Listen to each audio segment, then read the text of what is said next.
BRS పార్టీలో కౌశిక్ రెడ్డి గారే ప్రధానమైన వ్యక్తి. సో కౌశిక్ రెడ్డి గారు పోరాటం చేయడం వల్లనే బీఆర్ఎస్ పార్టీకి మేలు జరుగుతుంది. ఆ రకమైన అంటే పార్టీ అట్రాక్షన్ తన వైపు తిప్పుకునే ప్రయత్నం చేస్తున్నారు. సో ఇక్కడ ఏంటంటే ఇది టెంపుల్ అంశం. గుడి దగ్గర మాత్రం అతను వ్యవహరించాలి ఎక్కడ కూడా పాజిటివ్గా లేదు. ఎవరు కూడా అది కరెక్ట్ కాదు. ఎవరికీ లేని అభ్యంతరాలు, ఎవరికీ లేని ఇబ్బంది ఆయనకొక్కరికి ఏ రకంగా వచ్చింది. సో ఆ పోలీసుల మీద కూడా వివాదంగా మాట్లాడడం, అగ్రెసివ్. సో మిగతా ఆ గతంలో కూడా మన లింగంపల్లి ఎమ్మెల్యే మీద చేసిన వివాదం అంత పెద్దగా చేయలేదు. సో ఈ టెంపుల్ వ్యవహారంలో ఆయన చేయడం అంటే పూర్తిగా పార్టీ సంబంధించిన అట్రాక్షన్ తన వైపు తిప్పుకోవడం కోసం ఈ బీఆర్ఎస్ పార్టీలో నేనే పోరాడుతున్నాను కాంగ్రెస్ పార్టీ వైపు అని చెప్పుకునే ప్రయత్నం చేస్తున్నారు. అండ్ ఎవరిని వదలని నేను చూసుకుంటా అని చెప్పేసి కూడా కామెంట్ చేశారు దీనిపైన.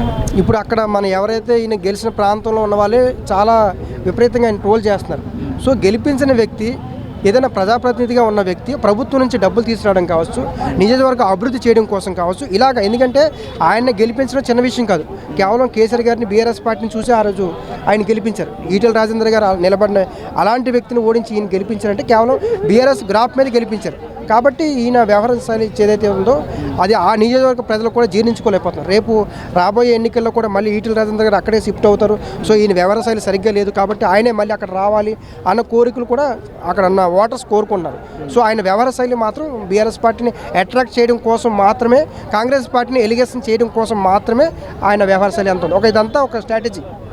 అండ్ ఇంకోటి, ఈ మున్సిపల్ కార్పొరేషన్ ఎలక్షన్స్లో తెలంగాణది క్లీన్ స్వీప్ అని చెప్పేసి అంటున్నారు. దీనిపైన అది అంత ప్రాక్టికల్గా సాధ్యం కాదు. ఎందుకంటే మొన్న జరిగిన సర్పంచ్ ఎన్నికలు వాతావరణం చూసుకున్నట్లయితే మాత్రం బీసీ రిజర్వేషన్ల అంశం కాంగ్రెస్ పార్టీకి పూర్తిగా వ్యతిరేకంగా ఉండడం, ఆ వ్యతిరేకత అంతా కూడా బీఆర్ఎస్ పార్టీ కనెక్ట్ అయింది. ఇప్పుడు బీజేపీ పార్టీ నాయకులు ఏం చెప్తున్నారు? BRS party, Congress party versus BJP party. BRS party ఎక్కడ పొజిషన్లో లేదని చెప్తున్నారు. సో బీజేపీ పార్టీ లిఫ్ట్ అవడానికి కోసం, బీఆర్ఎస్ పార్టీని డౌన్ఫాల్ చేసడం కోసం రెండు పార్టీలు ఒక బలమైన స్ట్రాటజీ ప్రకారం వెళ్తున్నాయి. కాబట్టి గతంలో ఉన్నంత అంత ఈజీగా ఇక్కడ ఉండే వాతావరణం లేదు. సో మనకి ఖమ్మం ఈ ప్రాంతాలు కనుక చూసుకున్నట్లయితే మాత్రం మన తుమ్మల నాగేశ్వర గారు, అదేవిధంగా మన టీడీపీ పార్టీని లిఫ్ట్ చేశారు. సో ఇదంతా కూడా చూస్తే మాత్రం బీఆర్ఎస్ పార్టీకి అంత అవకాశం ఇవ్వాలి అనేది ఇటు కాంగ్రెస్ పార్టీ సిద్ధంగా లేదు, బీజేపీ పార్టీ కూడా సిద్ధంగా లేదు. So BJP party, Congress party రెండు కూడా స్ట్రాటజీ ప్రకారం బీఆర్ఎస్ పార్టీకి అవకాశం ఇవ్వకూడదు అన్న వ్యూహంలో వెళ్తున్నారు. సో అంత ఈజీ కాదు, క్లీన్ షిప్ చేసే అంత వాతావరణం అయితే లేదు. అండ్ ఏపీ పాలిటిక్స్కి వచ్చేసరికి పవన్ కళ్యాణ్ గారు జగన్ కాళ్ళు కడిగి నెత్తిన చల్లుకోవాలి అని చెప్పేసి రోజా గారు అన్నారు. దీనిపైన అంటే లడ్డూ వివాదం అనేది ఏదైతే ఉందో మొదటి నుంచి కూడా చాలా పెద్ద వివాదం. సో నేను లడ్డూ వివాదం జరుగుతున్న సందర్భంలో కూడా చెప్పాను, పేపర్ స్టేట్మెంట్ కూడా ఇచ్చాను, వివాదం వద్దు విచారణ చేయండి. ఇప్పుడు విచారణ చేసిన డాక్యుమెంట్స్ ఎక్కడ కూడా బహిర్గతం కాలేదు, పబ్లిక్ డొమోలో లేదు.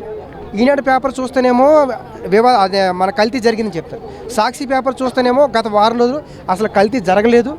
సో పవన్ కళ్యాణ్ గారి మీద ఎందుకు మాట్లాడలేదు అని పూర్తిగా కూటమి ప్రభుత్వం మీద కావచ్చు, పవన్ కళ్యాణ్ గారి మీద కావచ్చు బలంగా ఎలిగేషన్ చేస్తారు.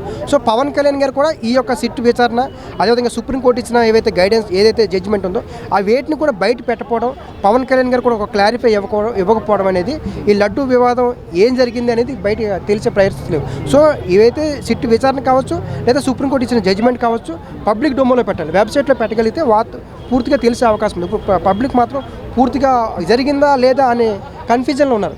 సో పబ్లిక్ డొమోలో పెట్టాలి. ఆ ఏదైతే రిపోర్ట్స్ ఉన్నాయో ప్రెస్లో కూడా మీరు ప్రెస్గానే ఇవ్వచ్చు, ప్రెస్కి కూడా ఎక్కడ ఇవ్వలేదు. సో కొన్ని ఛానల్ మాత్రం చూపించి విశ్లేషణ చేస్తాం తప్ప అందులో ఆ డాక్యుమెంట్స్లో ఏముంది కూడా ఎవరికి తెలియట్లేదు. సో ఇది రాష్ట్రానికి సంబంధించిన అంశమే కాకుండా కేంద్రం కూడా ఈ అంశాన్ని అడ్వాంటేజ్ తీసుకుంది. సో కాబట్టి ఇది విచారణ చేసింది చాలా, మొత్తం 7-8 రాష్ట్రాల్లో చేశారు. సో ఒకే సంబంధించిన వ్యక్తి ఆయన బాబా, ఆయన మొత్తం 6 డైరీలకి ఈ యొక్క కల్తీ నెయ్యి సరఫరా చేశారు. 6 డైరీలకి ఇతనే చేశారు. కొన్ని వాటిలోనే అసలు నెయ్యి సరఫరా చేయకుండా రికార్డులు సృష్టించారు అన్నది కూడా సిట్ విచారణ తెలియదు. సో ఇది విచారణ కనుక ఎక్కువ చేశారు, కానీ విచారణ సంబంధించిన రిపోర్ట్స్ ఎవరికి కూడా బయటకు అందలేదు, పబ్లిక్ డొమోలో లేవు. కాబట్టి మనం దాన్ని ఒక్కొక్క పేపర్, ఒక్కొక్క మీడియా ఛానల్ ఒక్కో రకంగా చెప్పడం వల్ల ప్రజలు కన్ఫ్యూజ్లో ఉన్నారు. అండ్ కూటమి పాలన కన్నా వైఎస్ఆర్ పాలనలోనే చాలా బాగుంది, లడ్డు అనేది క్వాలిటీ బాగుంది అని చెప్పేసి అంటున్నారు. అంటే భక్తులు ఒక్కొక్కసారి ఈ ఎలిగేషన్స్ వచ్చిన తర్వాత వాళ్ళు మారారు. సో ఎలిగేషన్ రాకముందు న్యూట్రల్గా ఉంటుంది, కానీ టీటీడీ అనేది ప్రధానమైన ఒక స్వతంత్ర ప్రతిపత్తి కలిగిన టెంపుల్. సో ఏ ప్రభుత్వం ఉన్నా సరే కేవలం ఆ యొక్క చైర్మన్ మాత్రమే వేస్తారు తప్ప నియంత్రించేది అంతా అధికారులు మాత్రమే. ఏ ప్రభుత్వం ఉన్నా సరే సుప్రీంకోర్టు అనేది కొవ్వు అని చెప్పేసి ఇచ్చింది కదా తీర్పు.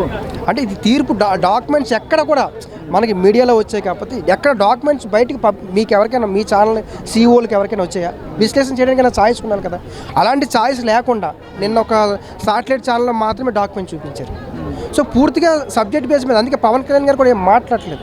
పవన్ కళ్యాణ్ గారు కూడా మాట్లాడలేదు. పవన్ కళ్యాణ్ గారు మాట్లాడితే స్పష్టత వచ్చింది. పవన్ కళ్యాణ్ గారు మాట్లాడకపోవడం వల్ల వైసీపీ పార్టీ చేస్తున్న ఎలిగేషన్స్ నిజమేనేమో అనుకున్నారు. మళ్ళీ 2 రోజుల తర్వాత మళ్ళీ టీడీపీ మళ్ళీ ఏగో ఫ్లెక్సీలు ఏర్పాటు చేసి ప్రచారం చేస్తారు. సో ఇది భక్తులకు సంబంధించిన మనోభావాలు. ఇక్కడ 2 అంశాలు ప్రధానంగా.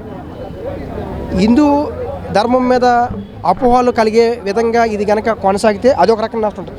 జడ్జిమెంట్లో 2 రకాలు ఉంటాయి. కలిగింది అని జడ్జిమెంట్ బలంగా ఇస్తే హిందూ మనోభావాలు దెబ్బతినే అవకాశం ఉంటుంది. ఇలాంటి టెంపుల్కి వెళ్ళే భక్తుల సంఖ్య తగ్గిపోయే అవకాశం ఉంటుంది. కాబట్టి ఆ జడ్జిమెంట్ ఏ యాంగిల్ ఇచ్చారు, ఏ రకంగా ఇచ్చారు, జడ్జిమెంట్ కాపీస్ ఉండగలిగితే మనం విశ్లేషణ చేయడానికి ఛాయిస్ ఉంటుంది. అవి బయటికి రాలేదు. ఆ బయటికి రావాలని అందరూ డిమాండ్ చేస్తారు. నిన్న కూడా చాలామంది అడుగుతున్నారు పబ్లిక్ డొమోలో పెట్టమని. పబ్లిక్ డొమోలో పెట్టగలిగితే, వెబ్సైట్లో కానీ పెట్టగలిగితే పూర్తిగా మనకు వాతావరణం అర్థమయ్యేదండి.